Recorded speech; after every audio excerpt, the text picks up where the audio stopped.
ඉතින් සියලු දෙනාටම සුබ දවසක් වගේම සුබ උදෑසනක් වෙන්න කියලා මම ප්‍රාර්ථනා කරනවා.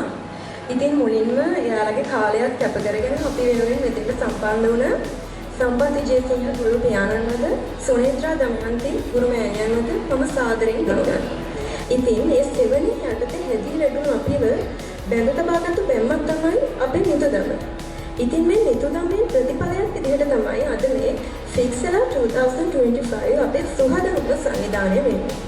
ඉතින් අද මෙතන ඇස්සලා ඉන්න ඔයගොල්ලෝ සියල්ලම මට දකින්නකොට ඉතල දැනෙන වචනෙන් විස්තර කරගන්න බැරි තරම ලොකු සතුටක් වගේම ලොකු ආඩම්බරයක්. ඉතින් අද මේක නිකන් සුහද හමුවක් නෙමෙයි. අපි විසින් ගොඩනගාගත්තු නොවෙනස් වෙන බැඳීම් වල ප්‍රතිඵලයක්. ඉතින් ෆික්සලා කියන නමේම තේරුම තමයි නැවත හමු වෙනවා. ඉතින් අද ඔයාලා වෙනුවෙන් අපි ගොඩක් විනෝද ජනක ක්‍රීඩා රැසක් ඒ වගේම විවිධ නාට්‍ය ගායනා රැසක් සූදානම් කරලා තියෙනවා. ඉතින් මේ මොහොතේ ඉඳන් පටන් ගන්න හැම තප්පරයක්ම ඔයාලට සතුටින් ගත කරන්න පුළුවන් වෙන්න කියලා මම ප්‍රාර්ථනා කරනවා. ඉතින් ඔබ වැඩි වෙලාවක් ගන්න නැතුව අපේ වැඩසටහන කෙලගස්ම